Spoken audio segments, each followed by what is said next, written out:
చేస్తే ఎందుకు మీరు నోరెత్తకుండా కూర్చున్నారు?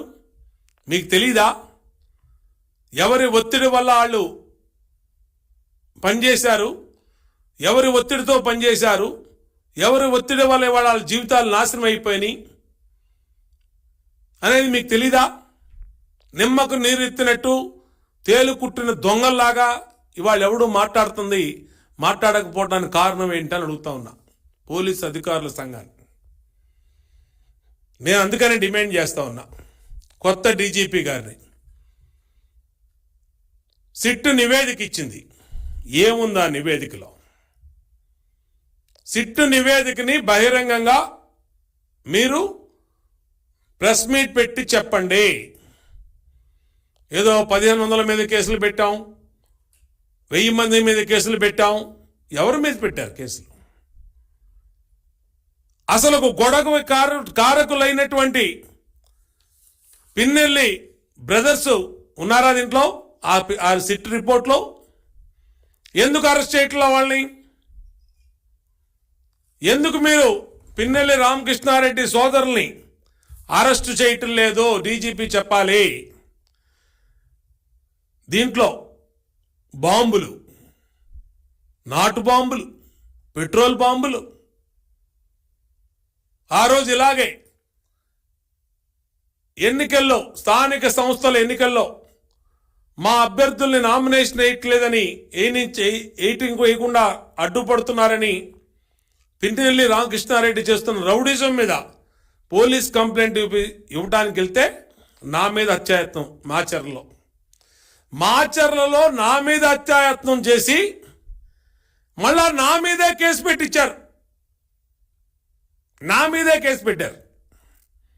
అంటే పిన్నెల్లి అధికార దుర్వినియోగం ఏ విధంగా జరిగిందో నా కేసులోనే ఉదాహరణ. నన్ను చంపబోయి నా మీద హత్యాయత్నం చేసి ఏదో దేవుడి దయవల్ల బతికి బయటపడ్డందుకు మళ్ళీ నా మీద కేసు పెట్టారు. అంటే కేసు కోసం మళ్ళా కోర్టుకు వస్తే ఈసారైనా చంపాలని పిన్నెల్లి రామకృష్ణారెడ్డి వాళ్ళ బ్రదర్సు, ఆ దొంగల ముఠా ప్రయత్నం. మరి ఇవాళ ఇక్కడ ఎస్పీనే డైరెక్ట్గా పట్టుకున్నాడు. ఎస్పీ ఇతను బిందు మాధవ్ ఈ పేపర్లో ఉన్నాడు. ఇతన్ని సస్పెండ్ చేశారు ఇప్పుడు ఎన్నికల సంఘం. మరి ఇప్పుడు డీజీపీ మాట్లాడాలి. ఎందుకు పిన్నెల్లి బ్రదర్స్ని అరెస్ట్ చేయలేదు నువ్వు? డీజీపీ గారు మీకు కనబడతలేదా? మీ ఎస్పీ పట్టుకున్నటువంటి బాంబులు, పెట్రోల్ బాంబులు, వేట కొడవళ్ళు కనబడతలేదా? ఇదిగో పిన్నెల్లి రామకృష్ణారెడ్డి తన గ్యాంగ్తో తెలుగుదేశం పార్టీ కార్యాలయం మీద ఏ విధంగా దాడి చేపించాడో కనబడతలేదా? కారంపూడిలో, పల్నాడులో జరిగినటువంటి దౌర్జన్యాలు మీడియా మొత్తం కోడై కూసిందే, మీడియా మొత్తం వెలుగు చూపించిందే.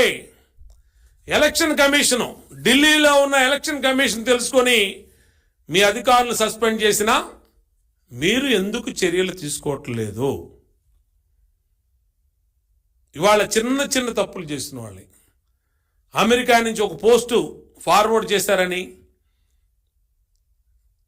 అలాగే సోషల్ మీడియాలో ఒక పోస్టు ఫార్వర్డ్ చేశారని, గోడలు దూకెళ్ళి అరెస్ట్ చేసినటువంటి ఏపీ పోలీసు ఇంత అరాచకం జరుగుతూ ఉంటే, పల్నాడులో రామకృష్ణారెడ్డి, పిన్నెల్లి రామకృష్ణారెడ్డి బ్రదర్సు, నరసరావుపేటలో గోపిరెడ్డి శ్రీనివాసరెడ్డి, తిరుపతిలో కరుణాకర్ రెడ్డి, భూమన కరుణాకర్ రెడ్డి, అలాగే చంద్రగిరిలో చెవిరెడ్డి భాస్కర్ రెడ్డి కుమారులు, ఇంత బహిరంగంగా తాడిపత్రిలో పెద్దిరెడ్డి, ఇంతమంది బహిరంగంగా గొడవలు చేస్తే ఎలక్షన్ కమిషన్ చర్యలు తీసుకోమనే వరకు ఇక్కడ చర్యలు తీసుకోవాల.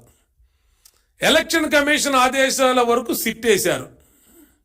ఏదింది సిట్ రిపోర్టు? సిట్ ఎవరు ఇంకా బహిరంగంగా బయటకు వచ్చి వైసీపీ పేటీఎం డాగులు బోబో నడుస్తున్నాయి. ఇంకా వీళ్ళ దాష్టికానికి బలైపోయిన పోలీసు అధికారులు ఉద్యోగాలు పోగొట్టుకొని సస్పెండ్ అయితే దానికి తెలుగుదేశం పార్టీ కారణం.